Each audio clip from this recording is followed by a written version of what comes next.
The largest transaction we've ever seen on the Magnificent 7 stock ETF. Yes, we've just witnessed another piece of history in 2025. And this is on the back of what has been a stellar run from not only the IPO market, but also speculation around the world.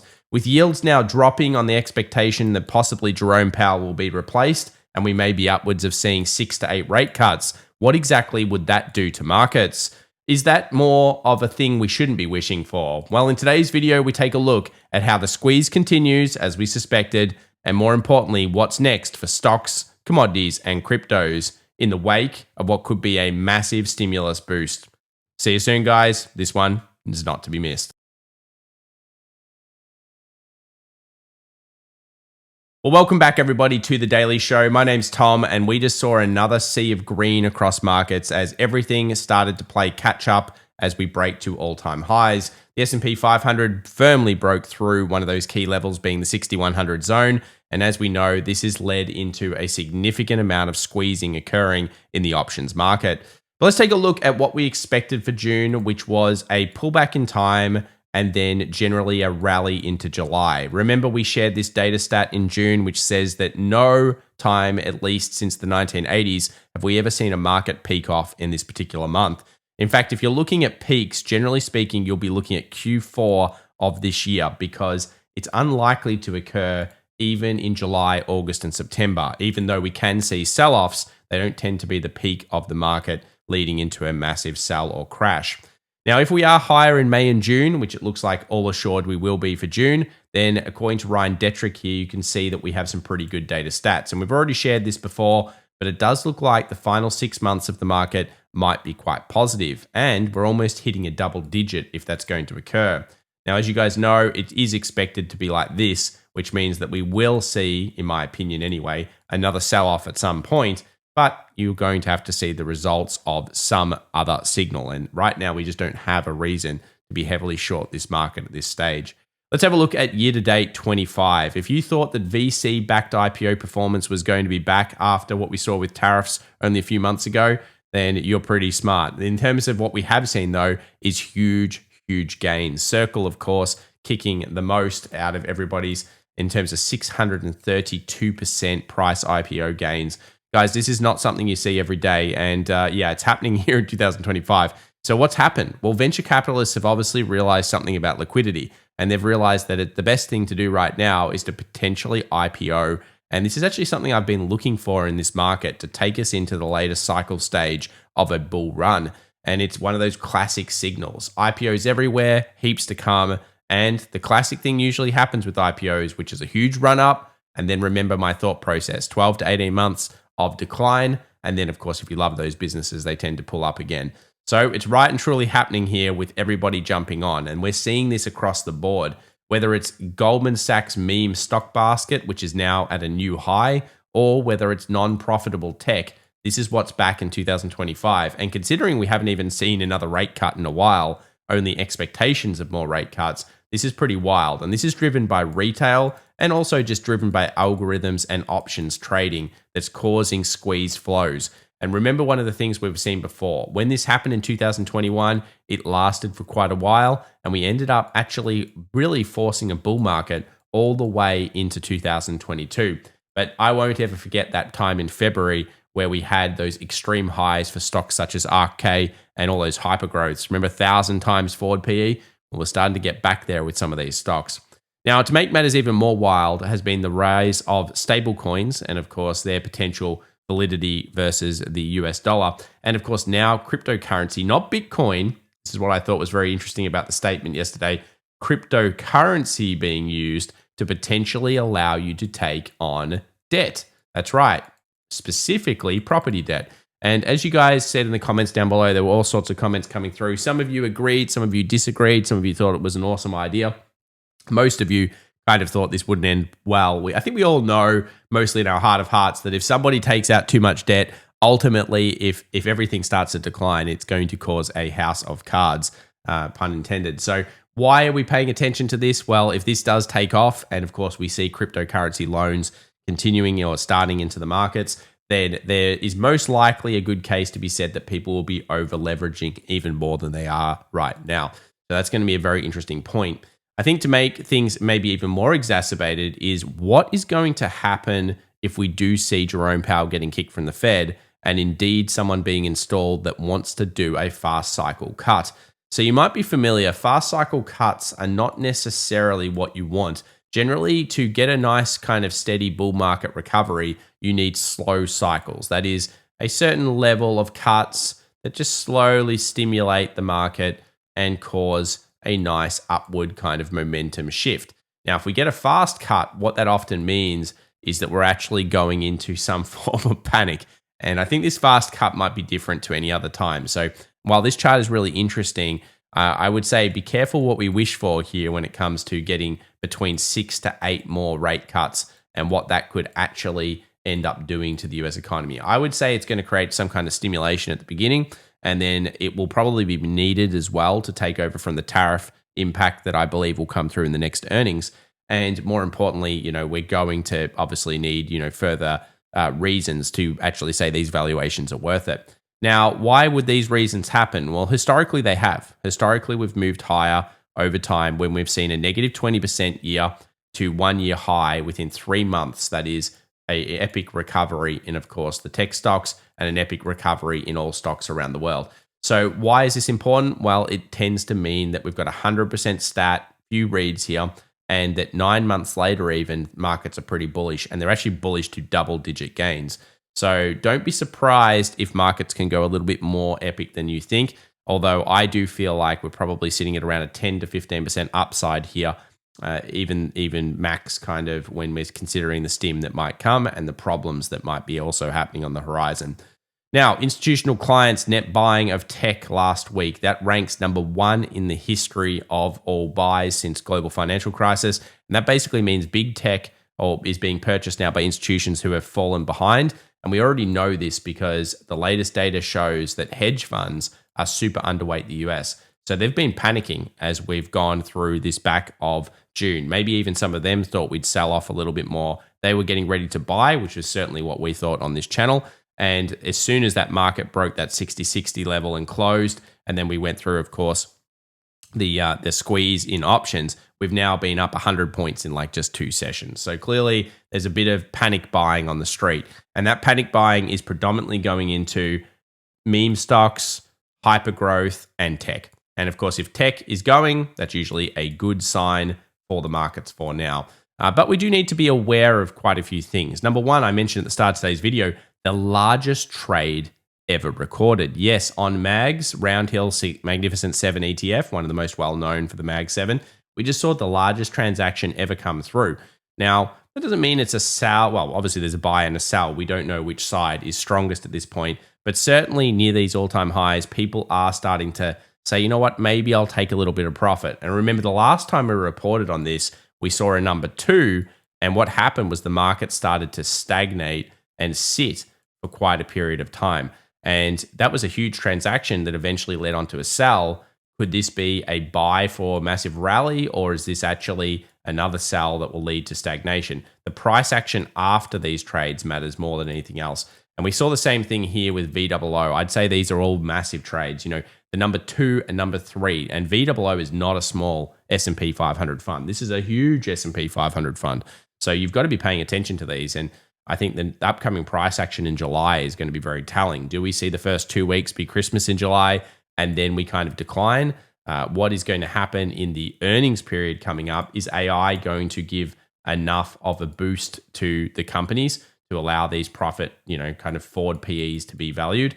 Well, I do know that Microsoft just sacked a bunch of extra people. And basically where I think a lot of the gains are going to happen is that AI is already starting to replace several desk jobs. So if you think of AI as replacing basic human intelligence at this stage, then you can see how many jobs are probably going to be lost. I always think the Industrial Revolution was basically replacing human muscle. So this one is basic human intelligence. And it's going to be a transformative time for all of us, and probably one of the best investment times of our lives if you get it right. And there will be some amazing investments coming up, in my opinion, with new businesses, innovation, all sorts of things coming through. Advanced decline line daily, as you can see here, the advanced decline line for the NASDAQ actually didn't make a higher high as we rallied to a higher high. And that is something to be, questioning for sure. It's not, oh my goodness, I need to sell the market. But when you tend to see the advanced decline coming along with the all-time highs, that's usually better sign. It shows a more robust market with better breadth.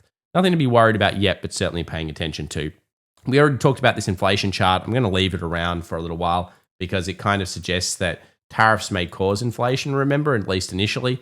And we haven't seen that go through the stats yet. But if I had to guess, I'd say we probably have bottomed off. I think we're going to start to see a little bit more of inflation coming through. I'm interested to see your comments. Do you think it's just going to keep being deflation all the way? Or do you think there's going to be a little bit of inflation that comes in to these stats and figures? I'd say there is, but even then, does that mean you want to be bearish on markets? No, not necessarily. Christmas in July, we've talked this one through. You can clearly make it out. And obviously, the NASDAQ tends to be very bullish in July, 94% of the time. They're just some of the reads that are very good on the data. And of course, they've helped us to kind of define what we thought would happen in this breakout so far. And of course, when it comes to year threes, just remember, yes, it looks like there's a runaway right now. Yes, the data and stats look fantastic and everyone's bullish. We are starting to see a lot of dark pool trades. And at some point, we know that there will be usually a decline. And the reason why is year threes tend to be choppy. And of course, there is every bit of news that's going to come out over time. You guys know we see bits of news happen constantly. Every day, it looks like you load up the charts. Here in Australia, where I'm from, I load up the news and I say, what has happened today? And there's always something new coming at us. But still, the price action has remained bullish. So the keys levels to watch for right now will be the close gap here. So I think that you want to be focused on that 60-20 zone. That's going to also be the daily 20. Remember, so far, the markets have been picking up the daily 20 every time with a series of higher highs and higher lows. So as we approach, and we've already, I guess it's technically not taken the high out yet. Let's have a look here. Oh, whatever. We'll call it an all-time high, but it doesn't matter what it is. As we approach these points, obviously there's going to be some people that say, you know what, that's a TP for me. But because it did the pullback in time before the all-time high, generally speaking, we continue up. That's usually what happens. So for now, you're looking at these charts and you're saying, okay, things look pretty bullish. When we look at the futures, that has hit an all-time high, which is why I said we already did do it. These are the updated options, high and low levels. And that's quite a large move. Off the base, we've moved up 4% in only a couple of sessions. And particularly from that 60-60 zone, we've still moved over half of the move, almost 2%. So it's a pretty big move. And it's one of those ones that catches a lot of people off guard because you just think it has to go short. And it just, this thing about the market, when it reverses like that, when it broke through these highs, it was likely to keep squeezing higher. And that's why we've been talking about the options so much. So let's take a look at that right now together. All right, well, let's kick things off with the options, and it is all about calls. Calls are everywhere. You can see here that we have on the 0 DTEs anyway, just a massive amount, amassing around 6,100, 6,150. And, as long as we keep pushing higher and keep closing higher, these have to be hedged off. So basically, yes, there is a huge amount of squeeze going on right now, but there's getting less and less defense on the bottom end side. So, of course, that will mean that we need to watch put-call ratio in particular to see over exertion of calls. And if we keep seeing too many people trading calls, then we can pay attention to that. But for now, it is bullish on the upside. 155 is now NVIDIA's big call wall this week, but we did break the critical resistance zone on the charts of 150. And we've seen Wall Street do what it does best, 250. That's now the price that they're saying NVIDIA's worth. And when they update or upgrade the stock, then generally meanings, people do start to pile into it. So at the moment, again, semis breaking to the upside, they can create massive squeezes if necessary. And we have to expect that if pullbacks do occur, again, buyers are going to be round, at least initially. 325 and 320 remain the put walls for Tesla this week as it does struggle around. And you guys know my opinion, 350 plus, I think that we're going to move towards 380. And these guys, I tell you what, these 950 calls, they must be sweating it by now because they bought them a long time ago and they're making $0. It's going to be negative for them, those 950 calls or whatever they are. That was a wild bet, and I don't think that one's paid out too much. They've been sitting there for ages if you've been watching the show. US 2-year, this dropped pretty heavily on news that potentially Trump was looking at replacing Powell. Obviously, he wants between 6 to 8 cuts. Powell's probably going to do 2 to 3 cuts. So you can see here that we have a 3.7 2-year rate. That has forced some stocks to start looking better, biotech, hypergrowth, that type of thing. But we've also seen some breakouts over the last 2 sessions, particularly in things like copper, which kind of shows you that world liquidity is on the improvement. So are central banks moving a little bit behind closed doors? Certainly M2 money supply has increased quite a lot drastically recently. A lot of people liken that to things like Bitcoin. We'll have that on our next show, so stay tuned for that. M2 money supply, obviously something that we do look at when it breaks new highs, which it's done so. And the US dollar is continuing to tank. So remember, the trend is 20 moving average here, still down, series of lower lows and lower highs. And as long as that continues, you have to think 96 and 95.50 are still on the horizon. I'm open to an idea of a squeeze on the dollar as everyone turns negative on it, but we just haven't seen that reason yet. Now, gold has been probably the upsetting factor for a lot of people out there. We're back to the daily 50. You'll notice silver's done a lot better. And the reason is because silver has both properties of useful metal and also currency, whereas gold has been kind of lackluster. Now, I'm still bullish on gold, don't get me wrong, on the medium, longer term. And we are at a very important point for it. But yeah, I think the new level to look for in terms of being bullish, somewhere around 33.55. And if we break above that, sure, we get structure. It's starting to get oversold, but it's not quite there yet. Silver, on the other hand, did see some nice breakouts. It broke the 36.40.50 zone. It's now consolidating there. I got no problems with that. I wouldn't mind it to just sit there consolidating for a while, maybe even duck down to 35.80 and then ideally move up. But we would like to see silver start to ramp relatively soon. You don't want it to sit there for too long. What about oil? Starting to look a little bit better. You can see here some shorts that look horrible. But what if we now break above 66.50? So oil is starting to structure up. We said be patient here, and it still seems to be patient. Some of you, I'm sure, are feeling aggressive or maybe even looking to short it more. But at this stage, I'd say, patience, react, don't predict in the idea of oil. What about Tesla? It sits on the support of the first put wall, and we know that down here is where you're going to build structure if you're going higher. No reason to say that yet, though, for Tesla.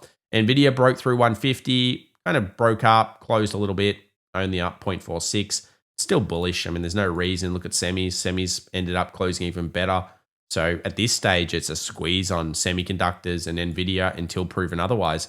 And speaking of squeezes, stable coins, crypto, deregulation, as we've mentioned, this is the trade. We actually bought coin up on the show only a week and a half ago, talking about this breakout and the flag pattern. I often don't bring up stocks, but single stocks, that is, that often, except for the big ones, because we look at the options flow and that then ends up in all of these other stocks. But yeah, you can really see here coin catching a massive bid. We've got a lot of this type of stuff going on at the moment.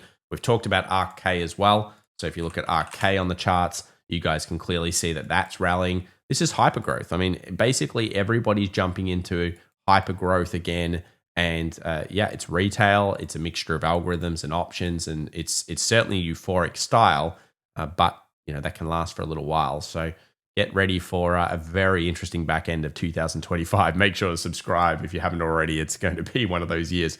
Let's have a look here at the Chinese market. You can see it's still continuing up. I'm still bullish on this. You guys know my opinion on liquidity. If you've been watching for a while, I think that the Chinese stimulation continues, and they're trying to get ahead on AI. I saw, I think it's like Xiaomi or something, just went up like 6% today, or maybe even 8%. It's doing quite well, and a lot of those stocks are. There's a new tech in town in China coming through. Now, US 2K, what's going on here? Well, we're moving higher, 2290, 2280 ideally. We've got that inverse head and shoulders kind of concept. And at this stage, yes, the small caps are coming through, but they're certainly lagging the big ones. And remember, we look at mids, and mids haven't even taken off versus large caps. So it's just hypergrowth, memes, and large caps. That's where the interest is at this stage. NASDAQ continues on up, broke through that resistance. For now, it's bullish, bullish, bullish until proven otherwise. And it's starting to, extend away from those moving averages, but nothing to say yet. And of course, Bitcoin stops at the all-important 108. So yeah, we kind of just chilling, making some dojis. Ideally, actually, we'd go sideways here for a little bit and then rally through. So yeah, interesting point here for Bitcoin. We'll update on the weekend for Ethereum. It's still at that resistance. And just remember, guys, the main thing here is pretty much just core PCE for the end of the week. Then whatever news comes out. And of course, then we start to kick off July next week as we start to see jobs numbers and many other key metrics here for the economy. And I think jobs numbers is going to really impact everything we see about yields. And yields is now becoming a super important concept. Guys, if you enjoyed today's show, remember to subscribe, smash the like button down below and hit those alerts. And remember to come and follow us over on X. We do share a lot of the charts we have on this show there. You can get copies of them and have a look at them. And yeah, in general, I guess the market for now is bullish until proven otherwise. Yes, we have a lot of overbought metrics such as bullish percent index, but I haven't seen them cross low. And AD line is probably one of the things that we're looking at. So advanced decline line, that will be needed to kind of looked through over the next coming weeks. Thanks so much for watching. We'll see you in the next one. Bye for now.